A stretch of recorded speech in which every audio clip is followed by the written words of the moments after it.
So is this the beginning of the change for Murderbot to become more human? Hello, and welcome back to the couch. We saved you a seat. My name is Luke, and today we're checking out Chapter 3 of Artificial Condition.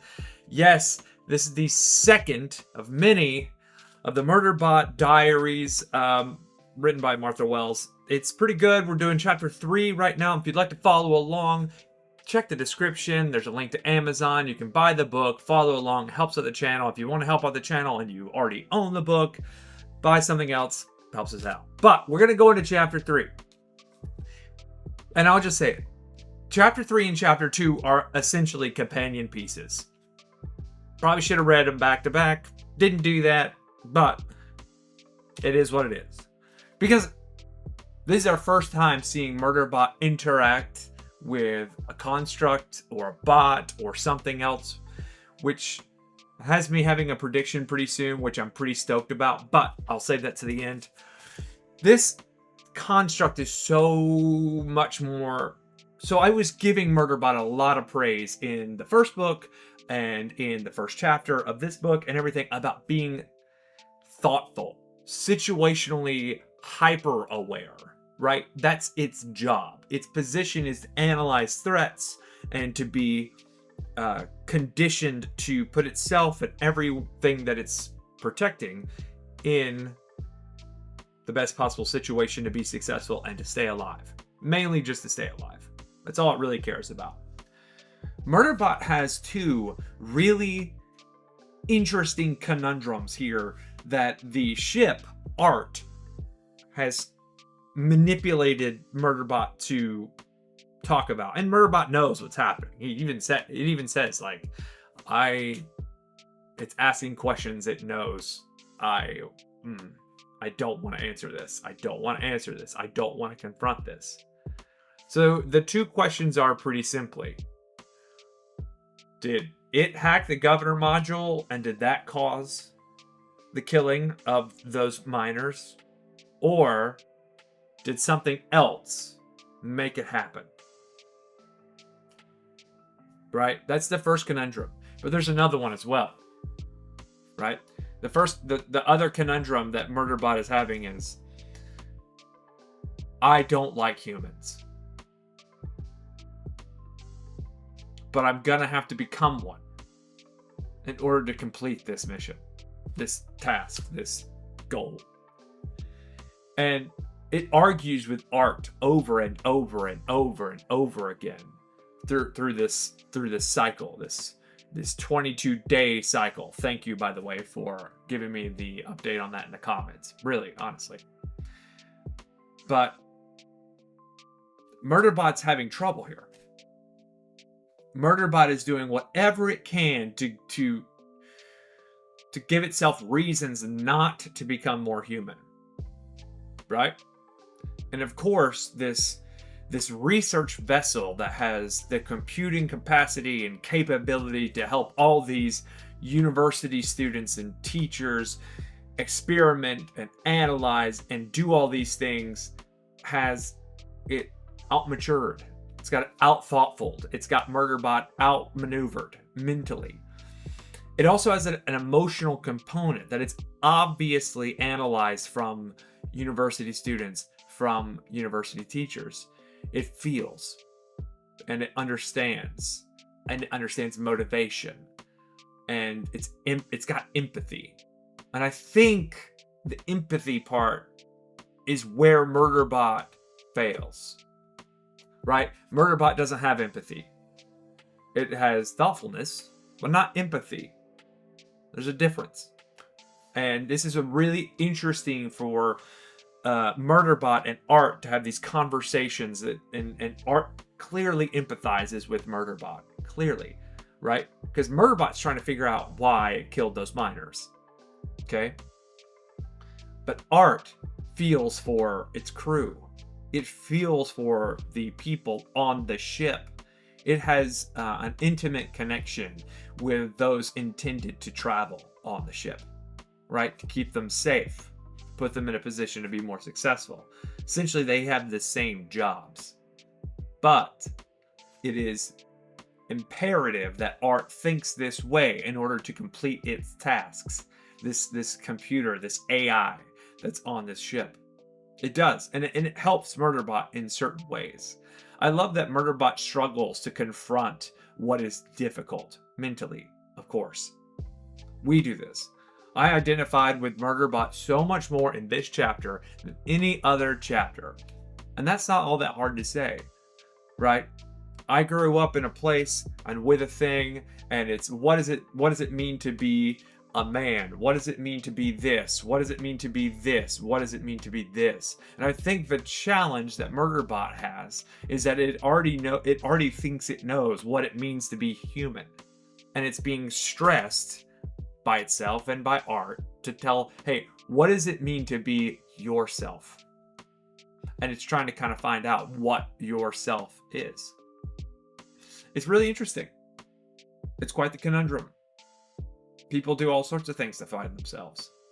They go to the gym, running clubs, they begin YouTube channels. They do all sorts of things. Reconnect with family and friends. I'll be interested to see where Murderbot goes with this, right? Because we get to the end, and the ship, which has a medical bay, has constructed a plan, has constructed ways of operating with Murderbot in order for it to look less like a sec unit. See, that's the issue. That is the thing that the two of them are tackling kind of at the same time, is because Murderbot doesn't necessarily want to agree with Art on its operation because it doesn't want to have to change on someone else's dime, even though Murderbot knows it's probably correct, right? It's stubborn, like a child. It's immature, like a child. And one of the ways, I think it's kind of funny. Actually, the moment I read this, it said, we're going to make you 2 centimeters shorter in your arms and legs. Boy, fucking no. Fucking no. Like, make me taller. That was my immediate thought. Make me taller. That's such a dude thought. I was like, no. Make me taller. Make me longer. Yeah. But the other part that I thought was funny, the hair. The hair is interesting. It's like, yeah, we just want to put hair on your skin. Like, that'll help a lot too. And it's cool that Murderbot can develop code that predicts and creates randomness in its movements and its jitters and how it operates, so that it operates a little bit more like a human. But they decide to go forward with it, right? The ship's gonna operate on Murderbot to make it a little bit more human, so it's less detectable by other sec units and other humans that operate with sec units. I love this relationship. Murderbot talks a lot about trust, right? Trust is such an interesting conundrum. Why does Murderbot care about trust? Trust is a human construct. It's not something for a security unit, a killing machine. Trust isn't important. Murderbot can do all the analysis and say, okay, all of this is reasonable and thoughtful, but it's choosing not to. Its instincts are to completely shut down, completely run away. It's like it's got some sort of ADHD or anxious attachment issues, right? And I think the anxious attachment issues stem from Murderbot's connection with humans, which is going to need to tackle at some point in the future. Pretty soon, I assume. Right? So, that's what kind of happens in this chapter, is they go through and they go back and forth, and finally Murderbot confronts Art with the real reason why it's going to the mining facility. It wants to find out if it's the problem or if somebody else is the problem. And I think Murderbot is anxious. It doesn't want to hear that it's the problem. But Art's like, that doesn't matter, because you're not going to be able to find that out regardless unless you change how you operate. Buddy, lot to learn here, right? That's why I said like a 15, 16, 12, 13-year-old child. Pretty good book, right? Pretty good idea. Like, you might have to change a little bit. You might have to grow. You might have to do things that you think are difficult. You might have to accept help from people that you don't want help from. You might have to just be thoughtful, right? You might have to do things hard. Pretty interesting. Prediction time. Okay? Prediction time. Operation goes well. Everything goes accordingly. Art's the man. Art's the best, right? Thoughtful, engaging. Art's great. I have a lot of like mental connections that we've got essentially an older sister, younger brother relationship where Art is this older sister to the younger brother that is Murderbot, and Art's like, no, I can help you. Like, I've already got it planned out, and if you it's perfect for what you're trying to do here. I love that kind of relationship. It feels like that. My prediction here is that we're going to run into a sex bot at some point on this mining colony. At some point on this mining facility. I said colony. Facility. Because Murderbot clearly doesn't like sex bots. And it has everything to do with systems of control. And for no other reason. Right? So I'm thinking Murderbot's going to run into a sex bot at this mining facility. And maybe a sex bot it knows. Actually, it's run into before. Don't know if that's actually going to happen. That'd be kind of cool.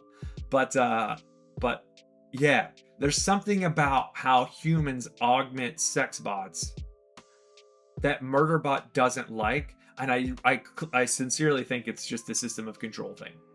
It doesn't want to be controlled. It doesn't want to be manipulated. It doesn't want to be forced into doing something it doesn't want to do, like a human does with a sex bot. If that's not true, if that's not how this story continues at some point, I'll be extremely surprised, right? Because this is essentially a coming-of-age tale. All right, they do it a lot in like anime. Robin, by the way, to Batman is a coming-of-age tale. The whole reason Robin exists is so that little kids have something to relate to while reading about the greatest detective that's ever lived. All right, Naruto is the same way. Naruto is a 10-year-long manga that if you started reading at 13, 12, it lasted with you until you were into your 20s. You grew up with Naruto. You grew up with Robin.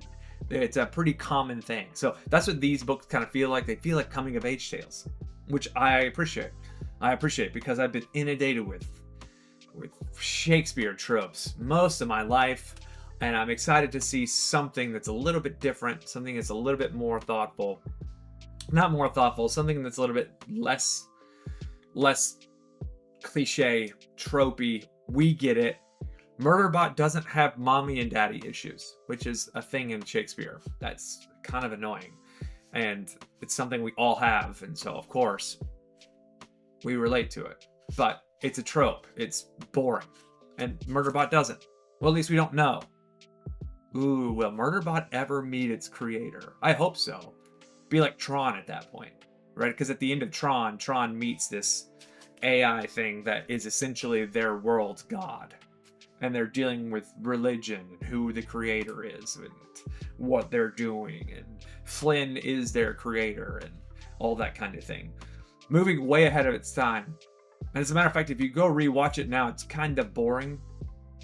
But it's still really good. It's still really, really good.